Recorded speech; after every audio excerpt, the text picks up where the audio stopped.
Nigeria cuts across all the African nations. So I'm speaking to you as an individual in the church, in our society, in the country, that for every office you are asked to manage, see yourself that you are not the owner. You are just there today, tomorrow may not be there. Manage it well. Work for the interests of the people you are leading. Let their interests supersede your own interests. Let them have joy. Do the things that will give them joy. Do the things that will make them glad. In so doing, God will bless you. But if your interest supersede their own interests, who are you leading? You are leading yourself and you become a failure. I pray that God will give us the heart to have the citizens, the people who are leading, to have them in our heart. As a pastor, be careful. You are just fortunate to be a pastor. You are not better than the people you are leading. There are great men among your congregation, eloquent men who have a polished English. You can speak better English than you do. Who find error in your grammatical speech? They can tell you when you make a mistake, but God just makes you their leader.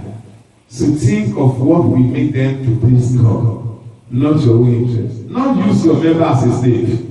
Not mash your member as if you are their God. No. You are number one servant. Work towards what will make them to please God.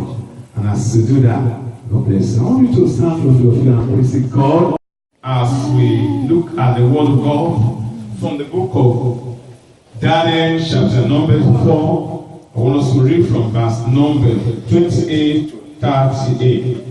If you are there, say amen. Daniel chapter number 4, verse number 28 to verse 38. And I read. All these came upon King Nebuchadnezzar at the end of the 20th month of. He was walking about the royal palace of Babylon. The king spoke, saying, Is not this great Babylon that are built for a royal dwelling, my mighty power for the honor of my majesty? When the word was still in the king's mouth, a voice fell from heaven. King Nebuchadnezzar, to you it is spoken, the kingdom has departed from you, and they shall be driven you from men, and your dwelling shall be with the beasts of the field.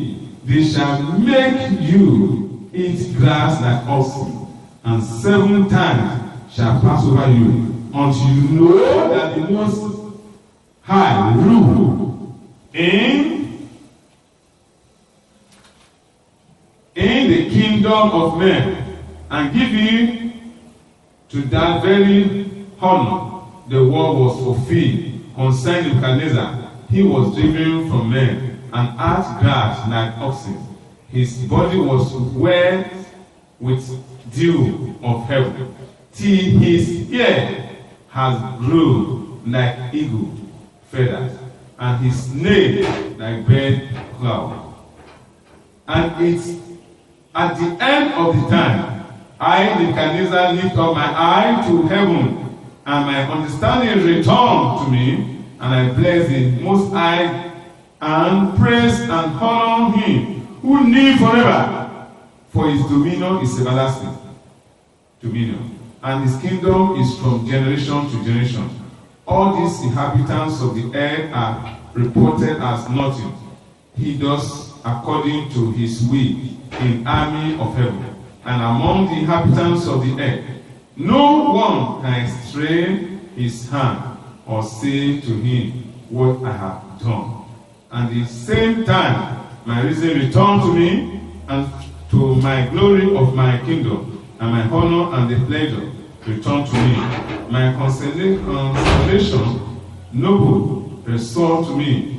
I will restore to my kingdom and excellent majesty added to me.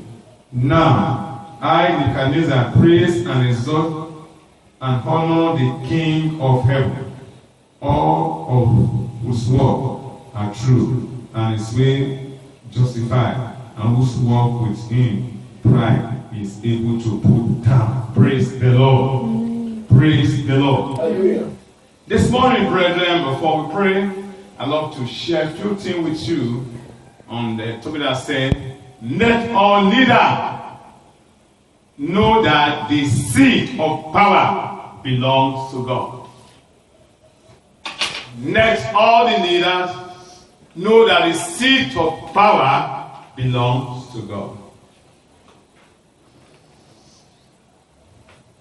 God needs the strong and pick the weak. Need the wise and pick the fool. He needs the big and pick the small. Who can query him? Who teach him what to do? Who tell him what he do is wrong or what he do is right? To seat of power, most time, he's changed one. He choose one and rejected one. Who can query him and say what he does is wrong? No man. In the ignorance of man, when men are set in a seat of power, they boasted and said within themselves, it is their ability and their knowledge.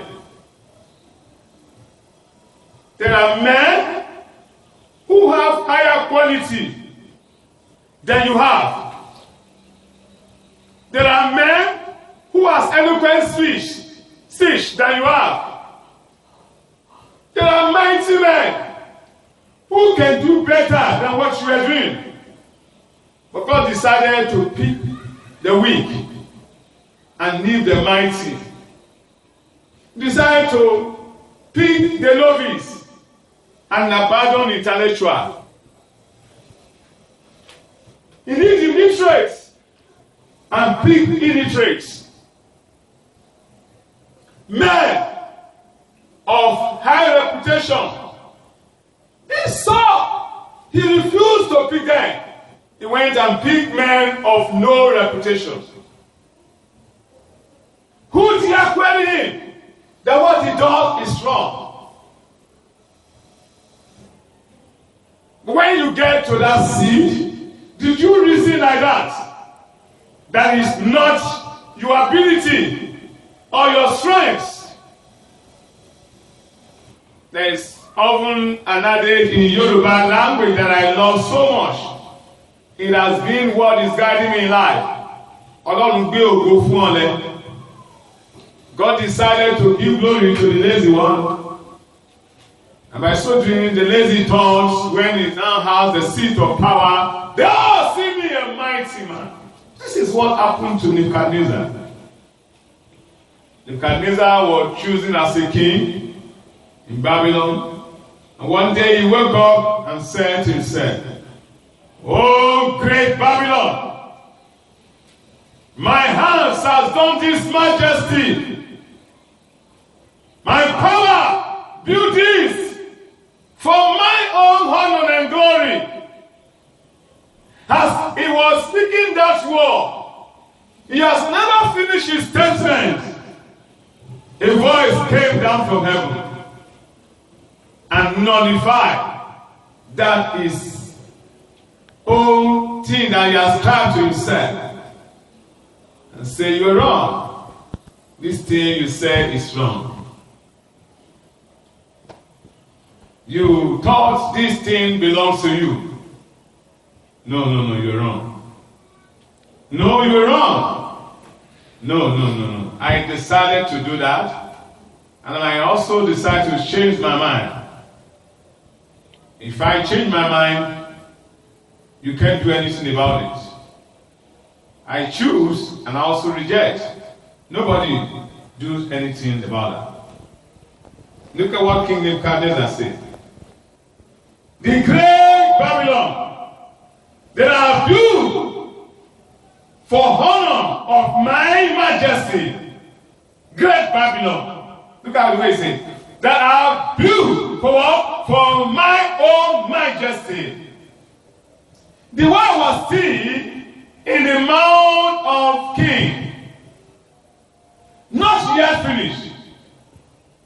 Then a voice from heaven, the real owners of power, spoke from heaven. To you, King Nebuchadnezzar, the kingdom has departed from you. You shall be driven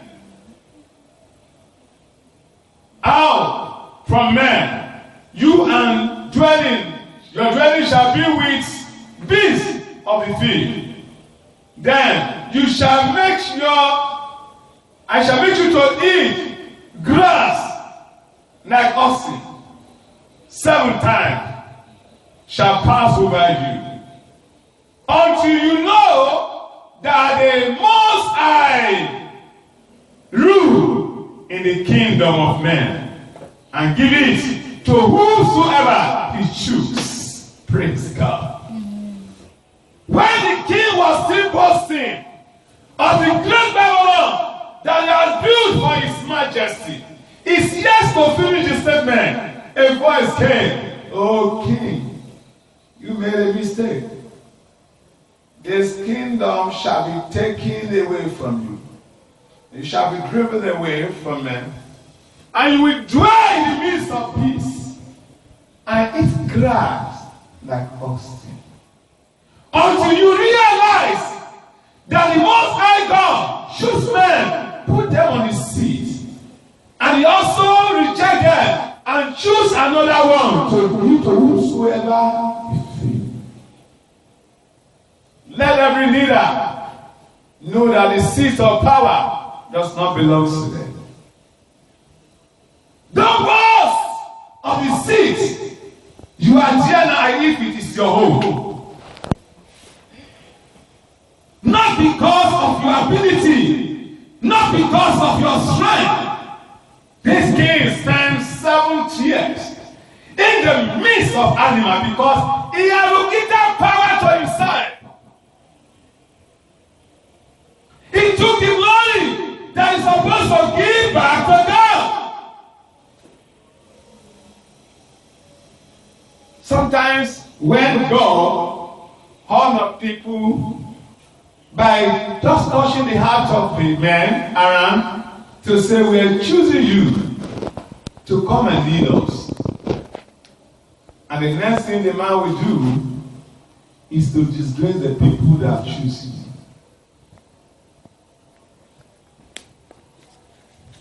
Sometimes I heard a story of a leader in Nigeria. It's commonly a slogan in Yoruba land, and they used to use it very well. Atikoje bolo shalowo. And another one replied,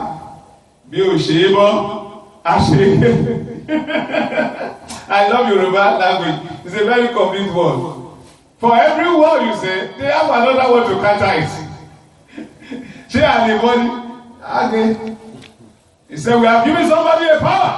Nobody can reduce the power. Nobody can reduce the power. Oh, so we are putting ring in your hand. We are giving you a sound of office. Okay, no problem. The sound of office will still be in your hand, but we cut your hand. If we cannot remove the staff of office, we cut your hand. When we cut your hand, we want to see if the staff of office will still remain in your hand.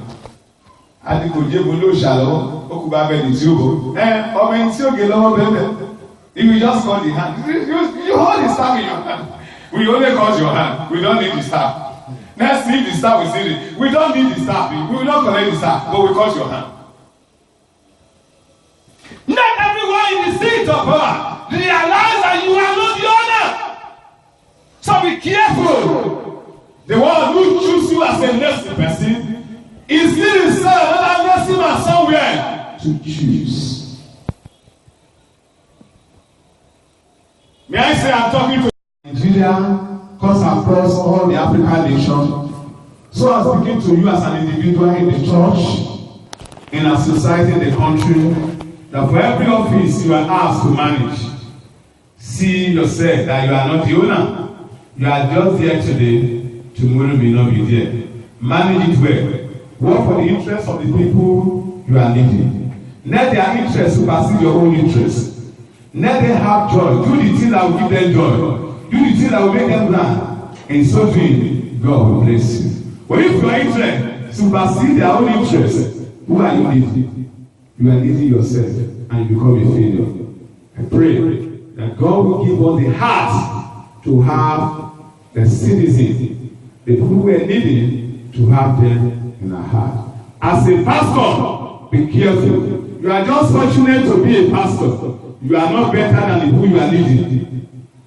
There are great men among your congregation, eloquent men who have a polished English. You can speak better English than you do. Who find error in your grammatical speech? They can tell you when you make a mistake. But God just makes you their leader. So think of what will make them to please God, not your own interest. Not use your member as a slave. Not match your member as if you are their God. No. You are number one servant. Work towards what will make them to please God. And as you do that, God bless you. I want you to stand on your feet and praise God.